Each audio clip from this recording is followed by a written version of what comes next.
I'm Logan Crawford, and right now on the Spotlight Network, we're diving into an extraordinary journey, that of George Oscar Mez, in the book Go-Mez. It is the latest novel by Ed San Luis. It is a fast-paced book that follows the story of an 88-year-old with telekinetic powers who sets his sights on becoming the American president, only to end up leading an interstellar federation after winning a cosmic war. It is a gripping book that you will just love. We're delighted to have this very talented author join us here today on Spotlight.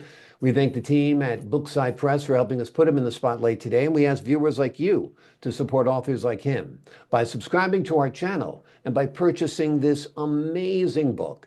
The links are below the interview.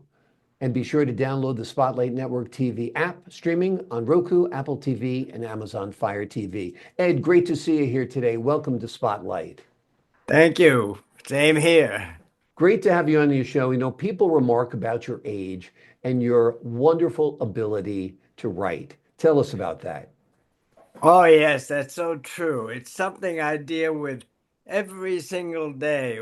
Every new person I meet wonders and looks at me in a little awe and can't believe I'm 92 years old. I get all kinds of reactions. Some smile in awe. Some say they want to be like me when they get to be my age. Mhm. Some make jokes like, "What planet are you from?" Most all are curious, but they're very polite. The fun part is I have friends spanning all ages, Mhm. except I don't have a single friend that's in the 90s. I know there's a number of us, but I don't know anyone. Most Amazing. everyone I know and loved and so on have gone on. Right. But a lot of people, because of my age, think of Confucius or something like that, and I should be very wise. Well, if that's remotely true, Logan, I have three things that I'd like to say. Share. Family, it's everything. We may argue, we may disagree, we may even become angry with each other. But the truth is, we need each other and are enriched if we have that love and support. The second thing is friends. If you can give of yourself, you'll make a lot of friends. And when the road of life gets rocky, sometimes friends are more important than family Mhm. because you get a different viewpoint. And finally, the third thing I'd like to pass on is youth is not wasted on the young. It's an age where we're learning how to cope with life. And if we're lucky, we learn about empathy. That's an equalizer we all should possess. Mhm. To me, a big part of living is just making friends and being a normal, everyday person. No extremes. Yeah. Extremes don't really work in life. Yeah. That's how I feel Well, about my those are age. wise words, Confucius. No doubt you imparted a lot of wisdom on us today. Let's talk about your book a little bit. Were your characters developed from real life people?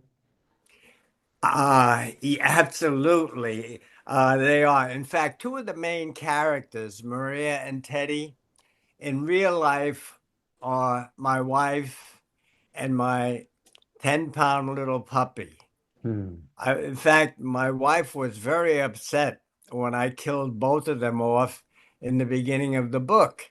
Then I explained to her as other things that happened, and she started smiling again. Then there were other people that I used, uh, like Desmond Brand. He's a lifetime friend. Michael O'Brien is a former Ogilvy and Mather advertising associate that I worked with. He was so good using his Irish charm that I think he could convert the devil to Christianity. Hmm. Don't quote me on that, but he was that good. Amazing. Amazing. Well, that's Yeah. interesting backstory on your work, of course. Now, I see a lot of politics in your work. Oh, absolutely. Think about it. I span from FDR back in 1940, or even before that, all the way up to Donald Trump. Hmm. Also, as a young man, I spent a lot of time in the United Nations cocktail parties and dinners on behalf of my uncle, who was a Philippine governor for, get this, 40 years. Wow. I joked with him quite a lot about that. But anyway, I was also there the night before the missiles of Cuba. And the cocktail party was cut off quickly, and we went home.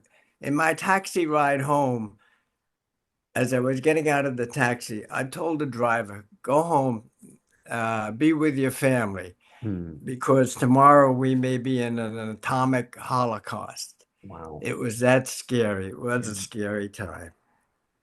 Amazing. Amazing. You have lived a long life. You've got lots of years left. I know that as well. And in fact, I understand you've recently completed the sequel to Go-Mez, right? See what I mean about work? To me, it's a big part of living. Sure, vacation and travel is great, but you need to do more than just play. Work, accomplishment, challenge, interaction with other people, it makes it all complete. It fills your life. For instance, let me ask you, Logan, Hmm. would you really like to have dessert every day? Just dessert? I Uh, don't think so. yeah, You look to me like a guy who is an explorer and a man of adventure. Do I have that right? I do. And I think you're also one. So for sure. Yeah, yeah. Life to me is I had a little rough childhood, but Hmm. other than that, I've been so lucky and so fortunate, and had you've just heard, met some wonderful people along the way. Yeah. What's your vision of the universe? Oh, wow, that's a big question. Yeah. Here it is. In my mind, I've traveled past the so-called boundaries of the universe Mhm. because nobody really knows how far out it is. And I've come upon a planet that's 1,000 times bigger than Earth. Now you have to put that in perspective. What's big and what is small? We really don't know. So could that be out there? I think so. So the universe to me is like a book we've hardly opened. Hmm. I just hope, being 92, that I live long enough to see some of those pages open because I think they're going to be so exciting and life is just really just beginning. So I'd like to hang in there as long as possible. Well, we want you to hang in there too. And some pages that I know people should open are the pages of the book we've been focusing on today. It is called Go-Mez. It is the latest novel by Ed San Luis. It's fast-paced. It's an amazing story that follows an 88-year-old widower with telekinetic powers who sets his sights on becoming the president of the United States, only to end up leading an interstellar federation after winning a cosmic war. It's an amazing book. It should be turned into a film. Hollywood, if you're listening, let's get this made into a movie. And it is just a thrilling adventure that you'll love. And you'll also enjoy the author's wit, wisdom, and insight captured within the words of this novel. Ed, thank you so much for joining me here today on Spotlight. Thank you, Logan. It's been a pleasure. Pleasure's been all mine, sir. To the folks at home, I'm Logan Crawford, thanking you for your time. This time until next time on Spotlight. See you soon. See ya.